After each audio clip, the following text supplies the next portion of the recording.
Has this ever happened to you? You have an amazing idea. Maybe it's an article. Maybe it's a sales deck you want to create. Maybe it's code that you want to write. And then you sit down in front of your computer or you get that piece of paper. You're about to write your first sentence, and all of a sudden, that voice in your head starts telling you, "It's been done. This is stupid. No one's gonna want to see this." At work, have you ever felt imposter syndrome? Maybe the thought crosses your head, "Everyone here is so much smarter than me. I have no clue what I'm doing." Or maybe you see that dream guy or girl from across the room and you start walking towards them just to introduce yourself. Suddenly, that voice in your head tells you, "What if they reject me? What if they think I'm ugly?" Or maybe you want to delve into thought leadership on YouTube or LinkedIn. And so you create your video or you write your post, and then you get one negative comment, and so you just give up. If you've heard these voices in your head, this talk is for you. These voices that you're hearing is your inner critic. And yes, we all have an inner critic at some point in our lives. Usually it shows up when we're first starting something new, or we're trying to learn something that we've never done before, or we're trying to challenge ourselves. I actually gave my inner critic a name. I call her Negative Nancy. Your inner critic is what stands in the way between you and your dreams, you and the work you want done, you and the person you want to ask out, or that promotion you want but you're too afraid to ask for. Everything you want is on the other side of fear, and your inner critic is the one that's flaming the seeds of doubt and insecurity in your mind. It's telling you, "You're not good enough. You're stupid. You can't do this. Who do you think you are? People are more talented than you. Your boss is going to say no. How dare you ask to lead that project or ask for a promotion?" And here's the thing, if you don't ask, the answer is always no. This talk on confronting the inner critic is so interrelated to other things that we've talked about here on this channel, from owning your self-worth, to owning your voice, combating imposter syndrome, being your authentic self, about betting on yourself, and having self-confidence. All of these things are interconnected. It's about developing your mindset, which impacts your actions and your skill set. It's power of action and doing, even when things are scary, even if you're not sure where to start. It's about doing it anyway. It's about doing things when you're scared. It's about doing things when you're not ready.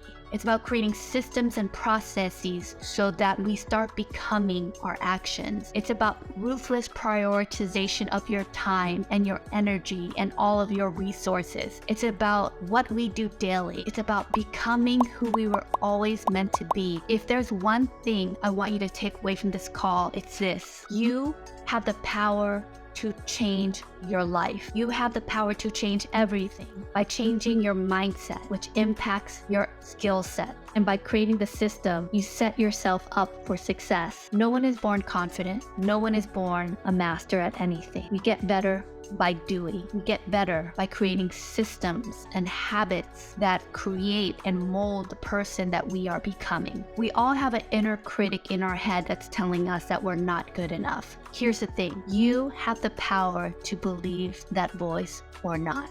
This is why this conversation is so important. You have to confront your inner critic because it impacts your success in both life and work. A survey conducted by LinkedIn found that 70% of professionals lack confidence in their skills and ability. 70%. This in turn can hinder their career growth and development. A study by SAP found that 87% of people have experienced imposter syndrome at some point in their career, and 55% of those surveyed reported that it has harmed their career progression. When you're feeling unsure about your abilities and talent and you look around and think, "Is it just me?" Let me be here to say no, it's not just you. But the difference between those who succeed or not is whether they choose to believe that inner critic or not. You have that choice. These stats highlight the importance of mental fitness and self-confidence in both personal and professional success. Individuals can develop the resiliency and self-confidence needed to overcome any challenges and achieve their goals by prioritizing their mental health and self-care. Today, I'm going to go over some of the ways that you you can help build confidence and confront the inner critic. It's important to recognize negative self-talk because it impacts your career, and by taking the steps and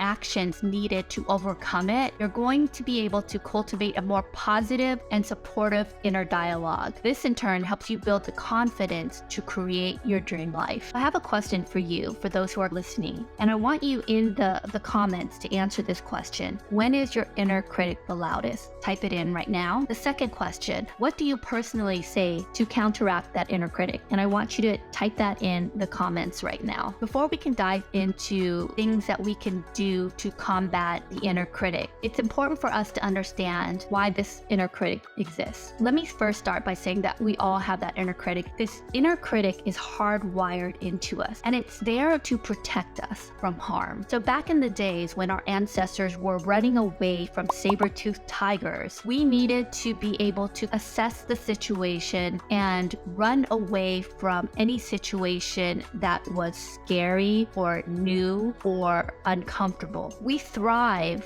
as humans on consistency, on the status quo. Though this might be great when we were running away from saber-toothed tigers, this inner critic that is telling we can't because it wants to protect us can be harmful when we are trying to learn something new, or when we're trying to get that job promotion, or when we're trying to move up in our career or ask that person out. That inner critic is not beneficial to us in those situations. Another reason why negative self-talk exists include a variety of situations. Everything from a childhood experience, trauma, or failure. Maybe you had a parent or teacher that told you that you couldn't do something. These experiences can create deep-seated beliefs about oneself that can really be difficult to overcome. So it's important to be able to recognize when you have this inner critic. Who told you you couldn't read? Who told you you weren't a good artist? And be able to kind of unpack those traumas or these experiences that shaped who you are. The other thing that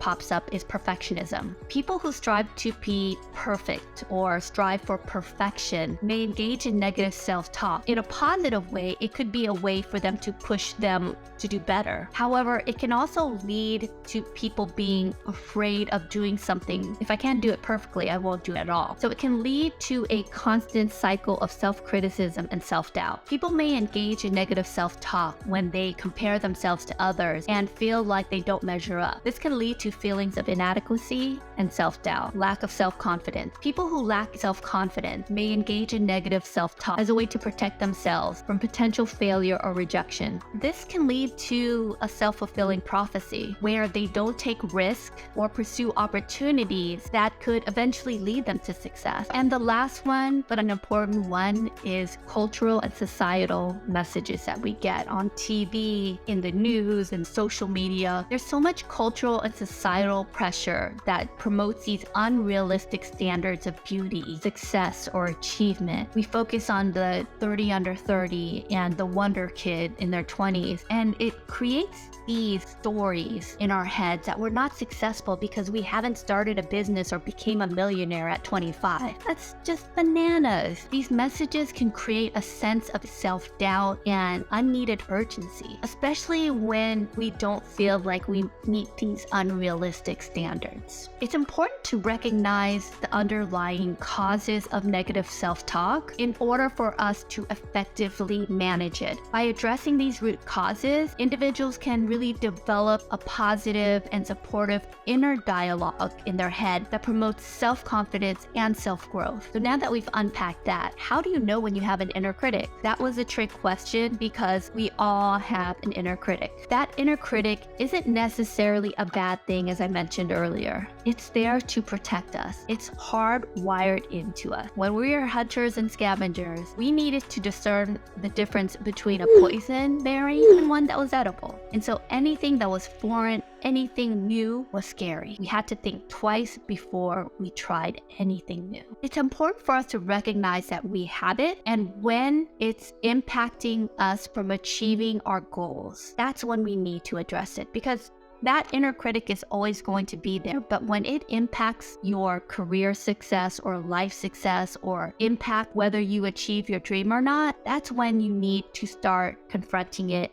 and addressing it. Let's talk about how we can deal with negative self-talk. The first thing is to recognize that your inner critic is not who we are. Your inner critic is just one aspect of your thoughts and emotions. It doesn't define you as a person, and it doesn't have to control your actions. Instead of accepting your inner critic's negative statements as true, challenge them. Look for evidence that contradicts your inner critic's claim, and focus on positive affirmations that support your strength and your abilities. Treat yourself with the same type of kindness that you would give to a friend. Give yourself understanding and support. Recognize that everyone makes mistakes and that failure is a natural part of the learning process. Seek out supportive and encouraging people who can help challenge your inner critic and build your self-confidence. Take care of your physical, emotional, and mental health. Exercise, eat a balanced diet, get enough sleep, and engage in activities that bring you joy and relaxation. Mindfulness techniques such as meditation or deep breathing can help you develop a greater sense of awareness and control in your thoughts and your emotions. Remember that managing your inner critic is a process that takes time and practice. You have to be patient and kind to yourself and celebrate your successes along the way. Thank you all for joining today. If you got some value from this conversation, please hit the like button and subscribe to our channel. It means the world to us and it helps us reach and impact more people. Thank you and have an amazing day. See you soon. Bye.